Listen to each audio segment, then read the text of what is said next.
First, more equal opportunities at the workplace.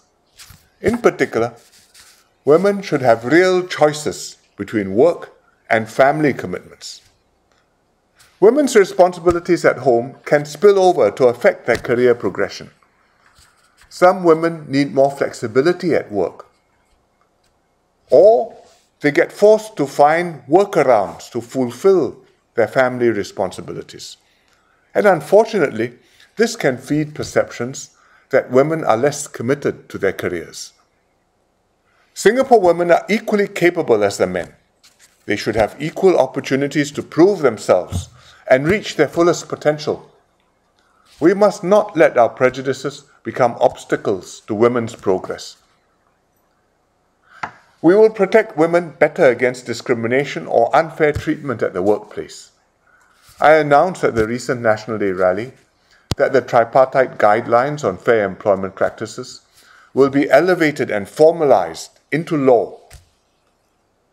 This is a major move to level the playing field for female employees. Besides legislating for fair treatment, we should also find solutions to the practical problems faced by working women to make things easier, both for them. To my second point, how can we better support caregivers? Being a caregiver is both hard work and hard work. In families, women tend to shoulder more of the caregiving burden than men, whether it's caring for children or elderly parents. Caregivers have to make many significant sacrifices. Their careers are affected. Caregiving expenses can be substantial. The caregiver finds it harder to build up his or her own retirement savings. And this can leave caregivers, particularly full-time ones, very vulnerable. One direct avenue is to provide them more financial assistance. No amount of money will fully compensate for the sacrifices that caregiving demands, but we know that many caregivers would appreciate some extra help. We already have the Home Caregiving Grant.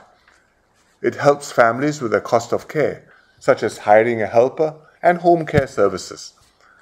Another important issue is the well-being of the caregivers themselves. This is bad for the caregiver and not good for the person being looked after either.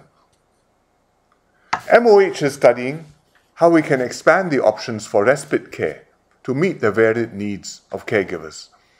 We will provide caregivers more choices to better manage their load and also look after themselves. Everyone in the family can chip in to help lighten the burden on caregivers. If you have a loved one who is a caregiver, I hope you will help to share his or her load by taking on some of the caregiving duties yourselves and financially by topping up their CPF. The third area I want to speak on is protection for women. Singapore is one of the safest cities in the world. Women can walk alone on the streets at all hours without fear. This is not the case in many other cities. We cannot take this physical security and sense of security, physical safety and sense of security for granted. We must keep up our efforts to maintain high standards of law and order in Singapore. At the same time, we must do our utmost to protect women and girls from being harassed or harmed. Recently, Parliament increased the maximum punishments for a number of sexual offences. As a society, we must cultivate an environment where people respond with empathy and support when something bad like this happens. We must do more to prevent family violence and to support its victims.